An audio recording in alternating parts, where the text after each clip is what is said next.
Welcome to our October exclusive. Today, we are going to be talking about data. I know that's a surprising topic on this particular series, but today we're going to be talking about data strategy. And I think that what made us come up with this topic for this particular month was that recently we've been having a lot of discussions with folks about XAPI. And for those of you who may not know, XAPI is just a way to collect learning related data. And you can collect that data from any kind of system, platform, or learning experience you'd like. If it's digital, you can collect it. And one of the things that I think is interesting recently is that a lot of folks will say, nobody wants XAPI, but everybody wants data. And I think it's really funny, and that's has been coming up a lot lately. And so I wanted to dig into this topic today to talk about why data anyway. Because a lot of folks are like, you know what, I'm just going to get pass fail out of my learning management system. I don't really care. It's just too much work. So I brought together a group of guests for you to learn from today. So today, joining me, we have Wendy Morgan, who works on a lot of our data strategy projects at Build Capable. We have Koreen Pagano, who has a book that just came out on skills and is going to be talking a little bit today about data strategy with us. We have Melissa Milloway with us today, who has been actively working on getting a robot to dance using data and using AI agents. So we'll talk a little bit about some of the unique things we can do with data. And then Sean Putman is here with us, who has been with this organization since before I was here and has worked in data for a very long time and actually wrote probably the first book on XAPI with Janet. Yeah, I think it was. And Sean knows a little thing or two about data and data strategy. And then Rob Christie is here, who is our guru, obviously behind XCL and obviously knows a lot about data as well. I believe that pretty much everyone on this call was around since XAPI pretty much started. So we're all early adopters. And I think that it has been an interesting journey. So welcome, everyone. And I want to kick us off with the question that keeps getting asked to me, and that is, what is a data strategy even? When you say data, everybody talks about it. What is a data strategy? Anybody want to kick us off with this first question? I can kind of get us started, hopefully. Data strategy, in the way that I look at it, is a way to map out what you're going to collect from the interventions that you're putting together. And getting that, especially with XAPI, it is the common vocabulary that you're all using, a way to talk to each other and really get consistency with the data that you're going to collect. And the second piece of that is, we've said this, I think, from the beginning, that XAPI is great because you can collect anything. And XAPI is awful because you can collect everything. And so the data strategy gives you a way to not have to parse through all of that data when you collect literally everything, and give you a way to structure that with your team. I love that. Anybody want to add anything? I think Sean said it really well. I would simply say, I think if you want to know what a data strategy is, my favorite metaphor for this is event photography. So, did something happen? How do you know that it happened? So, your data is basically like the photography from the event that occurred, right? It's the way that you show what happened. Oh, I really like that analogy. I've been thinking about this a lot because one of the things that XAPI does is it's just a standard that allows you to collect data, but it collects the data in a JSON format. So it's JavaScript object notation. All you need to know about that is it's a little note about what happened. And it's in a JSON format, but it's actually pretty human readable. It's not hard to understand what it means. But I think it's really interesting to think about that. It's like instead of photos, you've got little notes about what happened along the way. So tell me this then, why would we need a data strategy in learning and development if we have a learning platform that records all this for us automatically, right? Because that's what the vendors tell us. That's what the folks that have the authoring tools tell us, and all the fancy learning platforms. They say, look, all you've got to do is, well, now with AI, all you have to do is just tell us something. We'll make it all for you. We'll send it out to people and we'll record things that are important to you. What's wrong with that? Or Sarah, where does that fall short? I think I snort laughed when you said that. Just because I'm gonna start by saying the reason why it's important is because you will want to answer questions about learning experiences after they've launched, after people have been engaged, after folks come to you and ask questions about what was the impact of the learning that you delivered. There are questions that you will need to be able to answer. And in order to answer those questions, you need to have the data that will then allow you to answer those questions accurately. I have worked for several learning technology companies, and I will say from personal experience that most of those companies don't understand the questions that might be asked of folks within L&D teams or more broadly.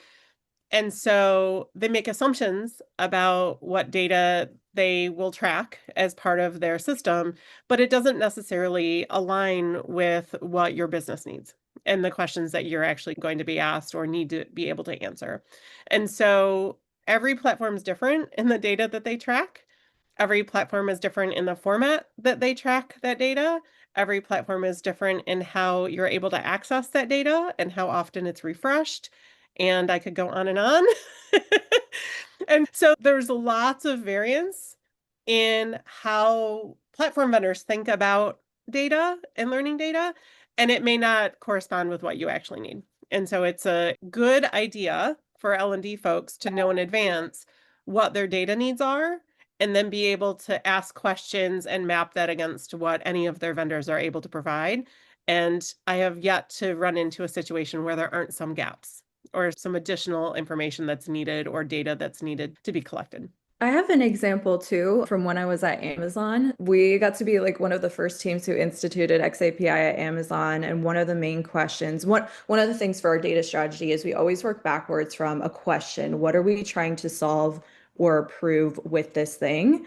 And one of the main questions that we had when we first started with XAPI was basically, how do we even know people are using these things that we're putting out there? We were doing a lot of like work authorization guides to help people through their work authorization process so they could start their job. We had 6 or 7 of them, and we're like, are people even using these? Like, how are they using these? And we kept getting more and more requests from more countries and keep doing more countries. And we're like, okay, so we added XAPI to them to see like how many people are visiting, how many people are engaging, because we really wanted to answer the question about usage, and everything was outside of a learning management system. And we needed a way for us as a team to have an understanding on the data structure and what that meant and what it meant for our team, like where people clicked, what does that mean to us, what people did. So we added it to all of our guides, and we're able to say, okay, let's keep updating this one because we see that thousands of people are using it a month, or hey, this one's really not being used, so maybe it doesn't need to be a full-on guide like we're creating now. Maybe it just needs to be like an email. So it helped us to make choices about what we were working on. So for us, it was really important as part of our data strategy to always start with, what are we trying to get out of our data? Shocker. That's such an amazing thing to do, right? Why Yeah. don't we start with, what do we want to know that we don't know now? And that was why I was so drawn to XAPI when it started, because that was the reason why XAPI started, was it was an effort to try to get some consistency across what we were able to do to collect data and give us more ability to do that. Because for many of us, when we started in this field, the only thing that you could collect was, did they open it? Did they finish it based on some parameter that you had set? And that was about it. And maybe did they do a quiz, and did they have a passing score? Which is why you have all of this training in our field that has a 10-question multiple choice with, has to be passed with an 80% so that we can say that somebody did it. And it doesn't really tell us much. And I would just be like, I want to know if they actually click this resource or access this button, or what path did they take through this scenario. There were all these like little things. I didn't want to know everything, but the one thing I wanted to know, I didn't know. And if you've ever had to do LMS administration, you'd have somebody call you and say, I couldn't make it through this course. And I got hung up. If you have XAPI, you can start to see where that people are getting hung up. Is it just you? Is it a lot of people? And so from everything from technical to troubleshooting to answering business questions, you can do that if you have a mechanism by which you can collect that data. And so I was very excited when XAPI came out, and then adoption stalled. And so maybe we can talk a little bit about that. What happened? Why aren't people using this? I think there's a couple of barriers that people see, and I think we dealt with this a bit in the early days, especially of, oh, I have to know how to code to do XAPI. I've got to be able to do JavaScript or do whatever. And obviously that somewhat true in the early days, not as true now than it was then. I think the other thing, and this is going to come off really bad probably, but people don't know what data that they need. And Mel makes a great point of starting with, what are we trying to do? And so often in L&D, we get oh, we need this course. And the question is never asked of what's the end goal of what you're trying to do? One of the things that hit me as Koreen and Melissa were talking was, like, in the early days, again, we talked a lot about that novice to expert journey and how we can track those granular pieces and get to that point of potentially pushing people into those paths based on their backgrounds. And again, I think one of the barriers is we just don't know in a lot of cases what that novice to expert journey looks like. And really needing to define that, and oddly enough, get back to a data strategy that helps us figure out what we need from a solution like this. So I think it's a lot of just not knowing where to start, not understanding in some cases the technical capabilities and what it takes to really get there. I think it also starts with, I know it also starts with the people, because the way that XAPI came to our team was someone from our team was working at Ideas SaaS. It's a company, or SaaS Ideas, I don't know. And they had been instituting XAPI over there. And I had been exploring XAPI, and I started an XAPI meetup in Seattle. And we were chatting, and I was like, I don't know how to get it. Like, I was missing the technical skills and she had the technical skills, and we worked together to bring it in on our team. And so it really starts with, is there one person who is knowledgeable, who understands the purpose of XAPI, who can vet for it for the business and be that champion? Because now the folks, because my whole team used XAPI, the folks who were on my team at Amazon who have gone to other companies, they're now using XAPI in their companies because they saw they were a part of what we were doing on the team. So I think it really takes someone to be a champion, to bring the knowledge and bring them up to speed, because I do think it's a technical part of it is, oh, it feels like so technical, like I need new knowledge and skills. But part of it is also change management and adoption, and someone needs to drive it. And to my example, one of the biggest benefits with the work authorization example that I gave and how we were creating so many guides is, if we're spending $10,000 a month per one of these guides in headcount or something like that, and we know it's not working, we can pivot and go somewhere else. So there is a true business outcome that you can get from XAPI data, and getting leadership buy-in and driving that and having someone champion it and bring that change management and knowledge building. I think that would really drive adoption. But I think that a lot of companies don't have someone who knows about it or really understands it. And that's part of the gap to get support. Yeah, I see these two things as very related. So we've got the data strategy piece, which is, what are you going to use this data for at the end? That's basically the end of it, is how are you going to use this data? What are you going to do with it? So the data is there to show you how the intervention that you've designed, or the learning products that you've designed, or processes, whatever they are, what kinds of effects do those have on the desired outcomes, the desired change? What's the connection here? And in order to really show that, then you need to be pulling that back into the particular skills or the particular behaviors that you're supporting, not just did they do this course, which is like an undefined training. I threw a training at somebody, they did the training. Did it help? What does that even tell you? What's in the training? What did you do with the training? What skills? How did the skills get supported? So back to Sarah's, what path did they take through this scenario? You can get as detailed as you want. And that's part of the problem, as Sean said before, is because people aren't taking the time to actually create those. It's like a theory of change, right? But nobody wants to take that on because it seems too highfalutin for what are we trying to do? We're trying to just figure out what we're doing and what it did, right? That's a data strategy. And if you understand how to do that data strategy and you understand what it's going to get you, then it's easy to get the buy-in. So the people and the data strategy, those two issues are very much linked. And I think if more people understood that their data was their key to those business outcomes that they really want to see, and that this data strategy needs good, rich data, then you would have a bigger uptake. So I think both of those pieces are important. I want to say one more thing because I know I was harping on vendors earlier, so I'm just going to continue in that vein. I think one of the challenges has been that the technology vendors have not, in general, adopted XAPI as part of their platforms. And knowing the conversations happening behind the scenes, it's often because customers aren't demanding it or asking for it.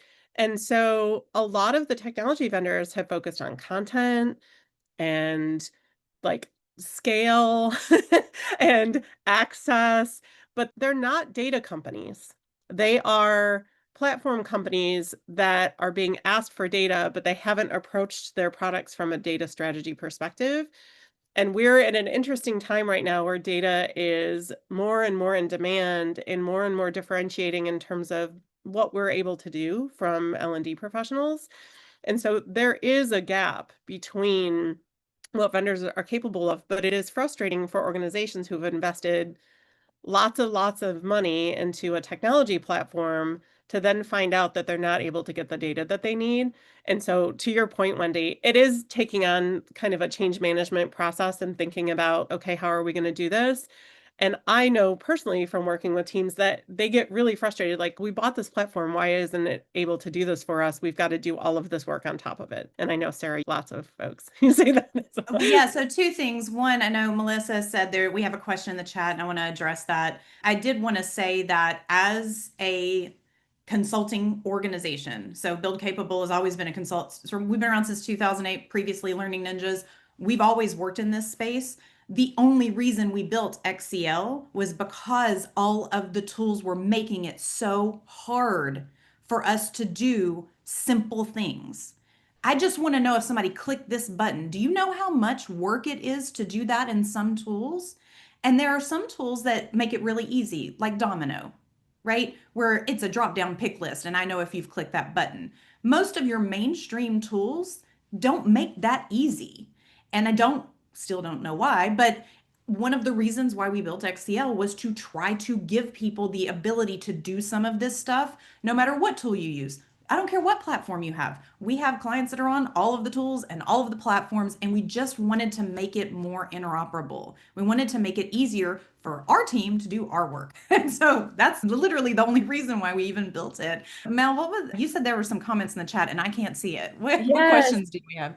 Yeah, so David asks, back when we were talking about the questions to ask besides, he's saying besides compliance, and then it's what Sarah was saying, just check the box type questions. The learner took a course. What kind of questions can we ask to move beyond that? Because he feels like he's moved beyond that. So like, how do you ask the good questions that are not just, okay, this person completed the course?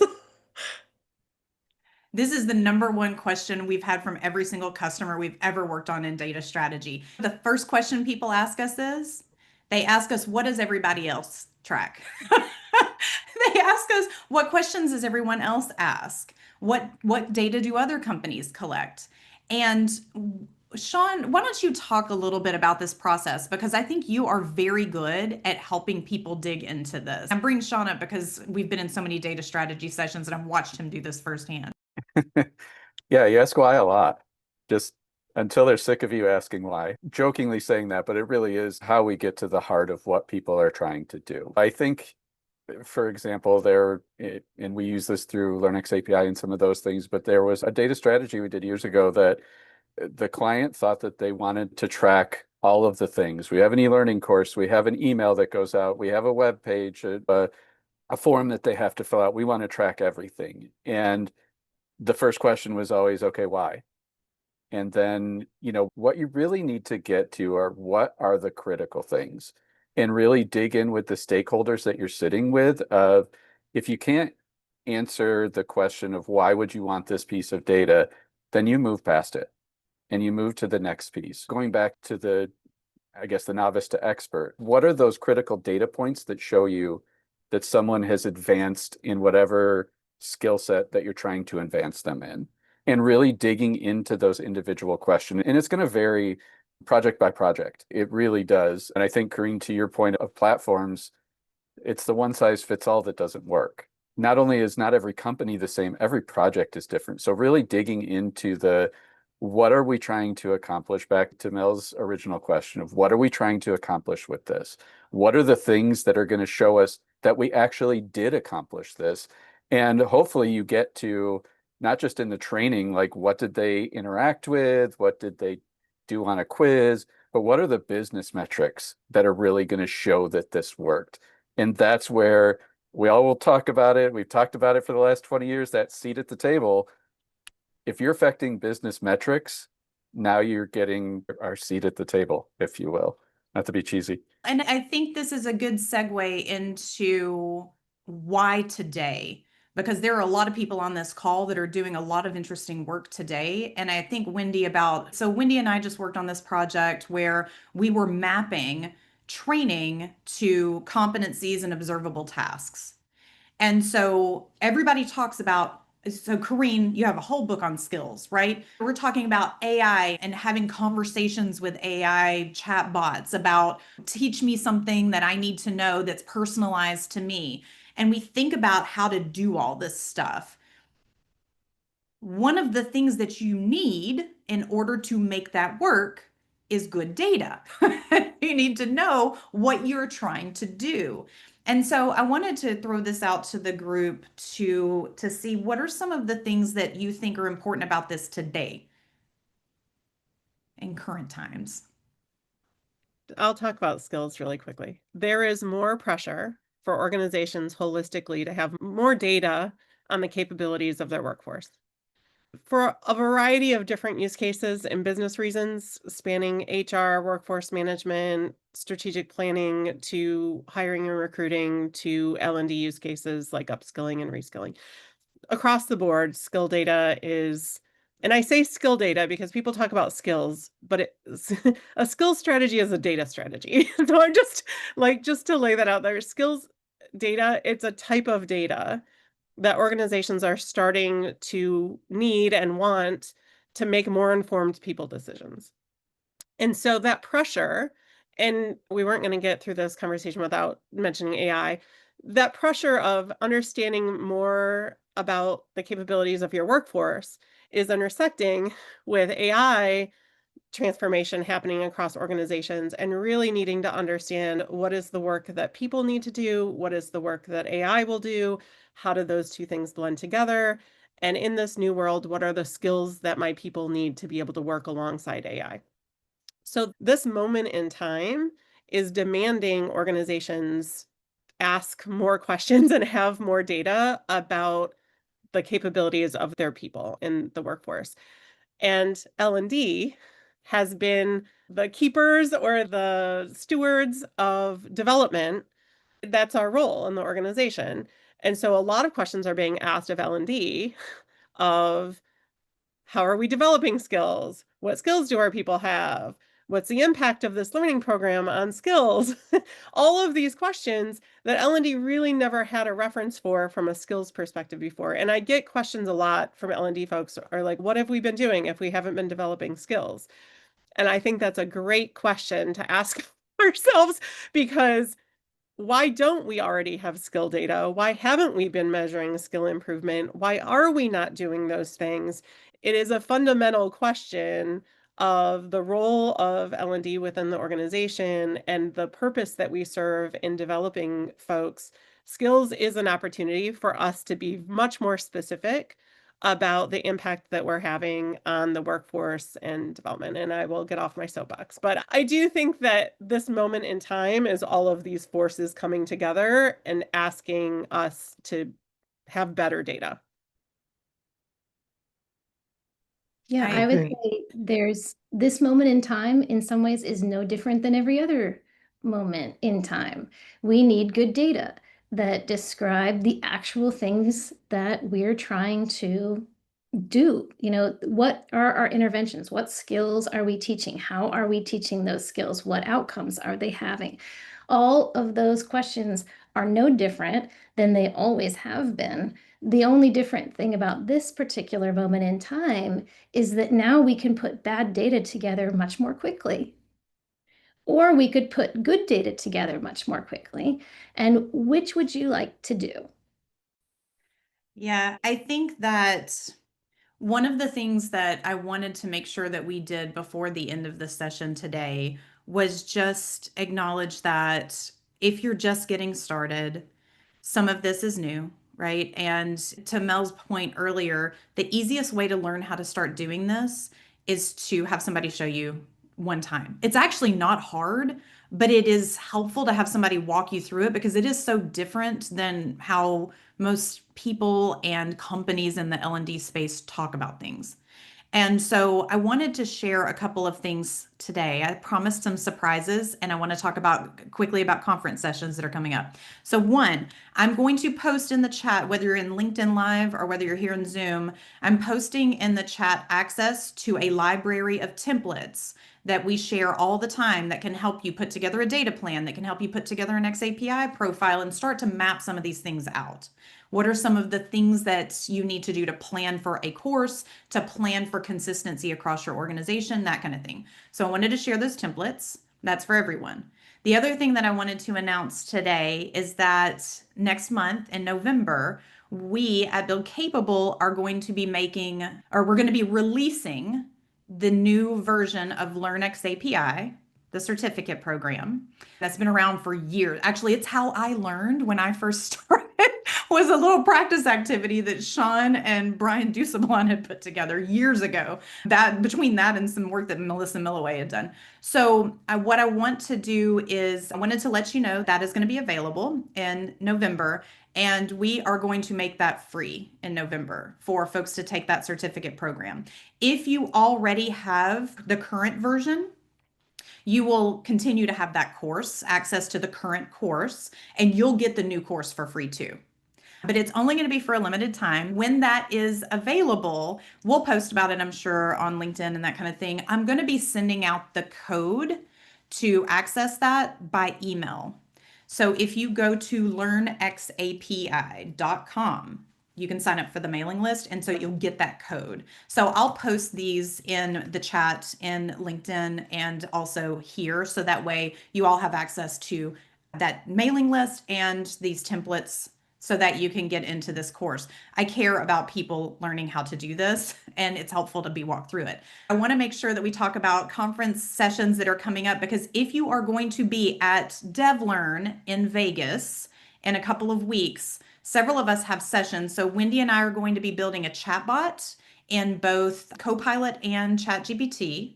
I'm going to have a session at the Storyline Summit on how to build some of this in Storyline, so how to actually send data using Storyline. Melissa, you've got a dancing robot session. I have a session on Thursday where basically folks are going to be sending data from inside like an Articulate Rise course. Any data that you want to send, you get to customize and select. And we're also going to have really great discussions about like when would you use XAPI versus Swarm or CMI5. And I think it's going to spur really great conversation. So both BYD and conversation. Awesome. And Koreen, you have a workshop I and a have a session. pre-conference workshop on skills strategy. I'm doing a skills development stint at the AI Summit, and there is a leadership session on Friday talking about data strategy. So, yeah. So a lot of great learning opportunities coming up. We will be posting on the socials when some of these learning opportunities are available to you. I need to, as I close today, let you know there is no exclusive for November or December because of the holidays.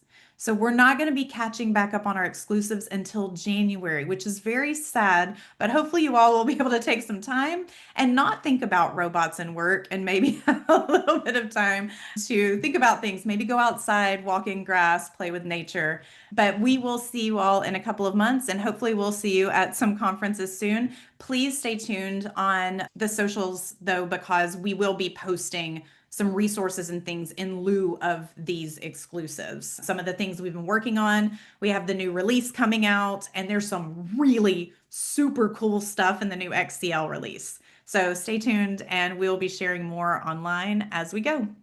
Thanks for joining, everyone.